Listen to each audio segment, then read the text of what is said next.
Alright people, and welcome back. And over the weekend, I did a little bit of doom scrolling.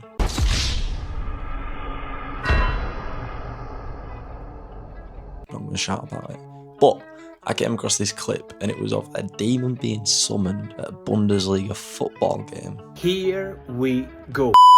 What you're looking at is a home game of FC Kaiserslautern, also known as FCK, and they're doing a pre-game ritual. And what you're going to see here is that people are holding up signs, and it creates a satanic pentagram. Are you serious right now, bro? And as time goes on, you can see the person shifting the camera. On the other side, I believe those words say invincible forever. But then slowly there's a demon that's going to arise.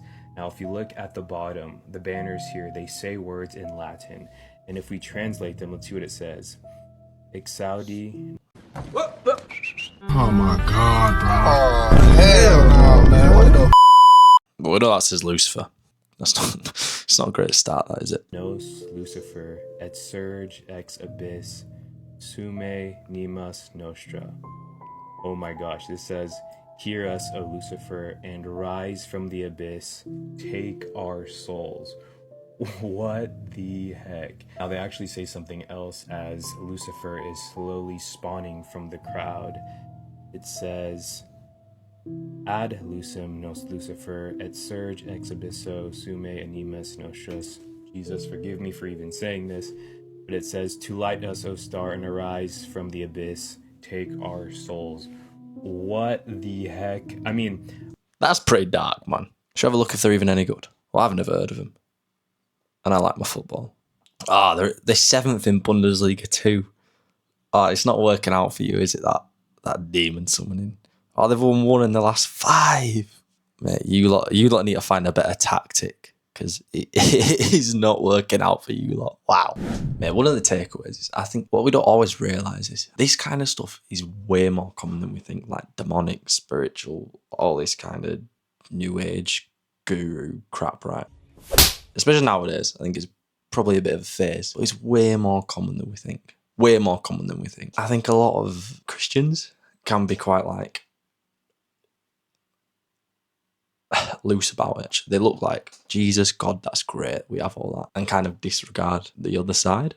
And you can't necessarily in this world choose to have Jesus, choose to have God, choose to have all these things and acknowledge that they're real without acknowledging the other side is real, just as real as well. Not just as powerful, but just as real. And there's plenty of times in the Bible, quite cliche, it talks about our wrestlers are not against flesh and blood, it's against principalities, all these kind of things, right? I'll pop it up, bang. And it really does highlight that we're in like if you believe we're mind, body, soul, spirit, right? We are in a spiritual battle as well as a mental battle as well as a physical battle. And God wants us to go one way, but something else definitely wants us to go the other. So it's not a bad idea to acknowledge it and understand that that's the battle that we're in, because you need to be ready for when you get some sort of oppression. You need to be ready when the devil comes for you. And if he's not, I would check yourself, because if the devil's not coming for you, you might just be going in the direction that he wants you to go. But I bet it's a weird concept, right? Because if you're like from wherever this team's from and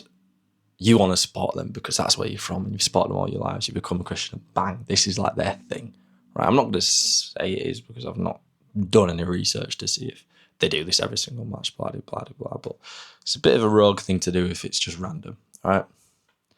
And it's kind of that thing, innit? At what point is something you're supporting opposing your faith and your worldview? And I would say this definitely is. Because I support Manchester United. I don't shout about it because it's not the funniest thing in the world right now. But the beautiful man has put us in a shout to win something. And if you didn't know, their symbol is like a devil. They're called the Red Devils, blah, blah, blah, blah. Ooh. But you might shout it down and say, oh, that's horrendous, you shouldn't do that, blah, blah, blah. But it isn't necessarily opposing my worldview, is it? Do you know what I mean? It's not like the banner of their statement. It's not like...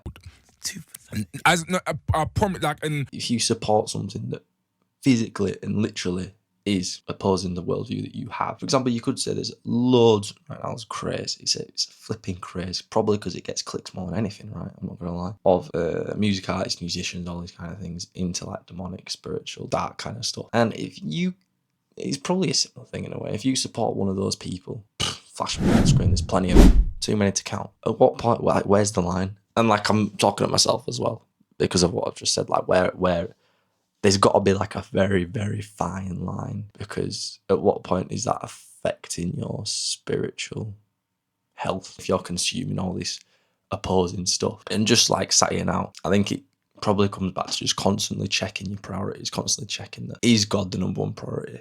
If this came into a scenario where you had to drop whatever this is, if you had to drop supporting that football club, if you have to drop supporting that movie star, that musician, stop listening to their music, would you and should you be able to drop that and cut that out of your life and put it way down the priority list to keep God as number one? I think that's when it comes back to checking us, it comes back to having a good community that can check you. And it comes back to constantly renewing your mind and renewing your relationship with God every single day, being in the Word.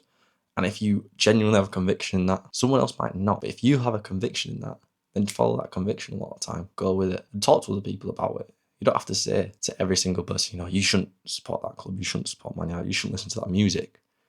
But I think there is, sometimes we do have specific convictions that someone else might not have, and it's fine. That's okay. You can run with that and you can cut that out of your life, because at the end of the day, each of us wants to have the fullest and best relationship with God that we can. If you need to cut something out to have that, then do it. Might be hard, might be difficult, but you should do it, and you should follow that conviction and also seek wise counsel in that. I think that's the biggest thing from this, but I can't lie. Being 7th in Bundersliga 2 is not really working out for you, is it, guys? And if you enjoyed the video, I'll wrap up now. That was pretty weird, pretty wild. But if you enjoyed the video, drop us a like, drop us a comment, do all the kind of things you do on YouTube, and we'll catch you on the next one. Peace.